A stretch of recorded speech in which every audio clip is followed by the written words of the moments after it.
Welcome to our YouTube channel learn capsule. मैं प्रगति मांजरेकर। आज हम स्टार्ट कर रहे हैं class 8 science chapter number 1 crop production and management के बारे में। हमने लास्ट वीडियो में हमने basic practice of crop production के बारे में स्टडी कर लिया था, बट हम उसमें हमने जो क्रॉप की जो फार्मर्स की जो एक्टिविटी थी हमने वो जान ली थी, जैसे कि preparation of soil, sowing, adding manure and fertiliser, 4th था इरिगेशन, 5th था हार्वेस्टिंग एंड 6th स्टोरेज। इस प्रोसेस हमने लिस्ट कर दिया था। वो जिसमें हम जो फर्स्ट टॉपिक है हम ये जानेंगे प्रिपरेशन ऑफ सॉइल के बारे में कि जो सॉइल का है वो प्रिपरेशन वो कैसे होता है। ठीक है, तो जब भी हम क्रॉप को कल्टीवेशन करने से पहले हम सॉइल को प्रिपेयर करना बहुत ज़रूरी है। सॉइल का लेयर मेंटेन रहना चाहिए, सॉइल है एकदम लूज रहना चाहिए, सॉफ्ट रहना चाहिए, राइट, मुलायम रहना चाहिए। ये सब बातों का हमें बहुत ध्यान देना पड़ता है, जिससे क्या होगा वो सॉइल में प्रॉपर न्यूट्रिएंट, ऑक्सीजन और साथ में मैन्योर, फर्टिलाइजर, ये सब चीज़ें क्या होगी वो उसमें इजीली मिल जाएगी। और साथ में जो प्लांट का जो रूट होता है वो डेप्थ में जाएगा। तो ये सॉइल का प्रिपरेशन का ये बहुत बेनिफिट है। तुम जानते हैं पहले the preparation of soil is the first step before growing a crop. Obviously, तो जब भी हम क्रॉप को ग्रो करते हैं सबसे पहले हमें सॉइल को प्रिपेयर करना बहुत ज़्यादा ज़रूरी है।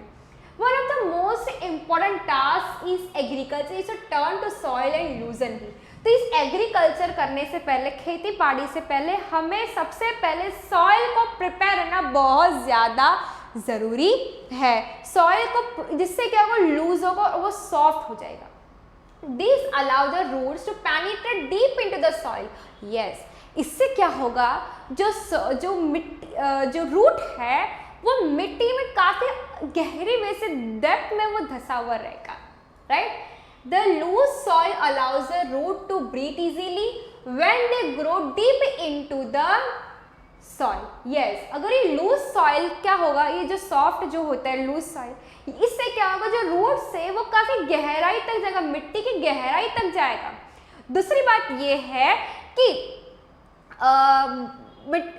प्रॉपर वे से जो सॉइल को ब्रीथ कर सकते easily, right, exchange of gases कर सकते, कार्बन डाइऑक्साइड गेन करेंगे, ऑक्सीजन गैस रिलीज करेंगे, तो ये सब जो एक्सचेंज ऑफ गैसेस है वो इजीली कर सकते हैं। The लूजन soil have the growth of earthworm and microbes present in the soil. तो सॉइल के अंदर छोटे छोटे माइक्रोब्स, छोटे छोटे ऑर्गेनिजम्स होते हैं जो जिसको हम नेक्ड आई से नहीं देख सकते, उसको माइक्रोब्स कहते हैं। तो वो चीज़ सॉइल में प्रेजेंट होता है। मतलब कि जो सॉइल को लूज करने से एक फ़ायदा ये है कि अर्थवॉर्म का ग्रोथ होता है, माइक्रोब्स का ग्रोथ होता है। ये दोनों का काम क्या आता है, it increase the fertility of soil. इनका काम ये है, it increases the fertility of soil, increases fertility of soil. मतलब सॉइल की फर्टिलिटी को बढ़ाता है। फर्टिलिटी का मतलब है उपजाऊ, मतलब जो मिट्टी है वो काफ़ी और ज़्यादा उपजाऊ होती है due to earthworm and microbes. तो ये अर्थवॉर्म माइक्रोब्स का ये काफ़ी अच्छा फ़ायदा होता है कि सॉइल की फर्टिलिटी को बढ़ाती है, जिससे क्रॉप का प्रोडक्शन और डेवलपमेंट ग्रोथ तीनों ही अच्छी खासी हो। These organisms are friends of the farmer. ये फार्मर्स के काफ़ी अच्छे दोस्त होते हैं। अर्थवॉर्म, माइक्रोब्स, ये दोनों फार्मर्स के काफ़ी बेस्ट फ्रेंड होते हैं, अच्छे दोस्त होते हैं फॉर क्रॉप का कल्टीवेशन के लिए। Since they further turn and loosen the soil and add humus to it. उससे बाद में क्या होता है, सॉइल जो प्रिपरेशन सॉइल करने के में सॉइल इजीली लूज हो जाएगा, क्योंकि अर्थवॉर्म और माइक्रोब्स जो प्रेजेंट है, अर्थवॉर्म माइक्रोब्स प्रेजेंट है, तो जिससे सॉइल लूज होगा, सॉइल की फर्टिलिटी बढ़ेगी, सॉइल और ज़्यादा सॉफ्ट होगा। और दूसरी बात ये है कि मिट्टी में हम ह्यूमस भी ऐड करते हैं। क्या ऐड करते हैं? ह्यूमस। अभी ह्यूमस क्या होता है? ह्यूमस का मतलब ये होता है बच्चों कि उसमें जैसे कि कोई कटी हुई ब्रांच जो होती है प्लांट की, वो अगर वो मिट्टी में गिरे, मतलब जब लैंड पे गिरे, या तो कोई ड्राई लीफ है, तो वो ऐसी कुछ, या तो कोई डेड एनिमल्स है, अगर वो मिट्टी में चला जाता है तो जिससे वो कन्वर्ट किस में हो जाता है, ह्यूमस में, क्योंकि वो ब्राउन या एक ब्लैक कलर का मिट्टी फॉर्म होता है, इसको हम बोलते हैं क्या है, ह्यूमस।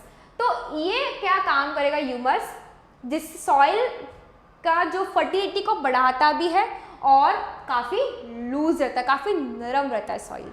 ओके, आई होप आपको ये टॉपिक, ये जो पॉइंट सबको समझ में आया होगा।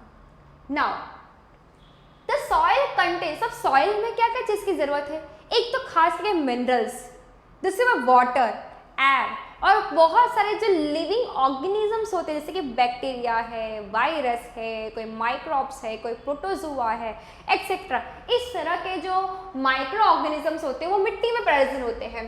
The soil contains minerals, water, air and some living organisms, वो सब सॉइल में प्रेजेंट होते हैं। In addition, dead plants and animals get decomposed by soil organism. It means कि जो भी डेड प्लांट्स और जो एनिमल्स जो होते हैं वो मिट्टी में घुल जाते हैं। डिकम्पोज मतलब होता है मिट्टी में इजीली घुल जाना। तो वो जो डेड प्लांट्स एनिमल्स क्या होगा, वो मिट्टी में इजीली क्या होगा, डिकम्पोज, और वी कैन से घुल जाएगा। And this various nutrient in the dead organisms are released back into the soil.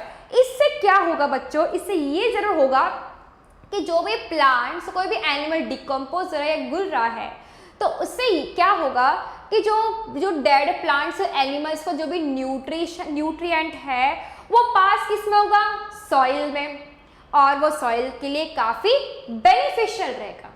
And this nutrient again back absorb by the plant, और जो चीज सॉइल में जाएगी, सॉइल में जो भी न्यूट्रिएंट, जो भी वाटर, जो भी मिनरल्स जाएगा, वो डायरेक्ट जाएगा कहाँ पे, प्लांट्स में जाएगा। कहाँ जाएगा बच्चों, प्लांट्स में।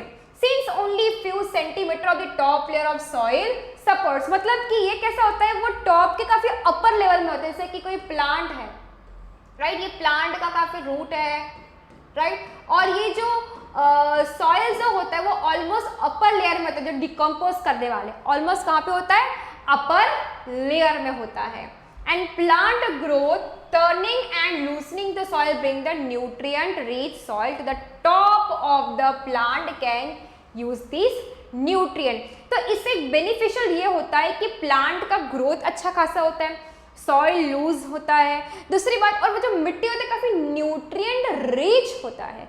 कैसा होता है बच्चों, न्यूट्रिएंट रिच सॉइल होता है जो प्लांट के टॉप लेयर में होता है, जिससे क्या होगा, प्लांट की जो न्यूट्रिएंट है वो बढ़ेगी, राइट। आज दोबारा मैं रिपीट करती हूँ कि प्लांट्स या कोई डेड प्लांट्स या एनिमल्स है वो मिट्टी में क्या होंगे, डिकम्पोज हो जाएंगे। डिकम्पोज का मतलब होता है बच्चों वो मिट्टी में इजीली मिल जाएंगे, जिससे वो चेंज किस में हो जाएगा, ह्यूमस में, या फिर वी कैन से मैन्योर, इसमें मिल सकता है।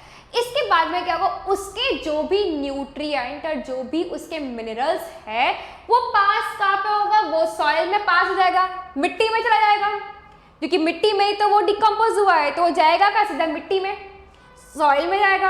अब सॉइल में जो भी प्लांट्स है जो ग्रो हुए, जो प्लांट है जो ग्रो हुआ है, तो वो जो मिट्टी में जो मिनरल्स जो डिकम्पोज करके जो मिल रहा है, या कोई वाटर या कोई न्यूट्रिएंट, ये सब चीज जो भी मिला है डिकम्पोज की मैटर से, वो जाएगा कहाँ पर, प्लांट्स में जाएगा, वो प्लांट में ट्रांसफर जाएगा, तो प्लांट को भी न्यूट्रिएंट मिल जाएगा लगे हाथ, प्लांट को क्या मिल जाएगा, न्यूट्रिएंट, और अच्छी खासी मिनरल्स भी मिल जाएगा। तो उससे क्या होता है, इससे एक फायदा क्या होगा कि वो जो मिट्टी जो बनेगी वो काफी न्यूट्रिएंट रिच सॉइल बनेगा और काफी मुलायम और काफी सॉफ्ट होगा। तो ये क्रॉप, कल्टीवेशन ऑफ क्रॉप के टाइम पे हमें ये सब चीज़ जानना करना बहुत ज़्यादा ज़रूरी है। दस, turning and loosening of soil is very important for cultivation of crop. तो क्रॉप का कल्टीवेशन के लिए हमें इस सॉइल को टर्न करना और लूज करना बहुत ज़्यादा ज़रूरी है। आई होप बच्चों आपको ये पॉइंट्स क्लियर हुआ होगा। अब हम चलते हैं नेक्स्ट स्लाइड पर। Yes, the process of turning and losing of the soil is called tilling and plugging। मतलब जो हम सॉइल को लूज करना या मिट्टी को टर्न करना ना, मिलाते हो खुरपी से मिलाते हैं, राइट। तो जो लूज करना या तो टर्न करना, उस प्रोसेस को बच्चों बोलते हैं टिलिंग और प्लगिंग, जिससे सॉइल क्या होगा, सॉफ्ट होगा और लूज होगा। This is done by a plug. ये होता किसके जरिए, प्लग के जरिए होता है। प्लग के प्रोसेस से ही टिलिंग और प्लगिंग होता है। अभी प्लग क्या है, तो प्लग किससे बना है मेरे पास, वुड और आयरन, लकड़े से बना है और आयरन से बना है। This is very dry and it may need watering before plug. मतलब कि पहले जो प्लग होता है वो वुड से या तो आयरन से बना होता है।